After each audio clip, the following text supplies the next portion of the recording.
Bakit kaya tayo mga Pilipino, pag sumagot mali, kahit na maayos naman yung tanong, kagaya nito, saan nanay mo?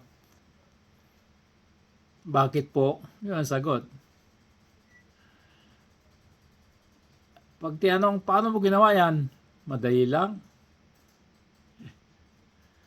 Pag tinanong, saan ka na? Malapit na. Wait ka lang. Yan, bakit kaya mali-mali yung sagot natin. Anong oras na?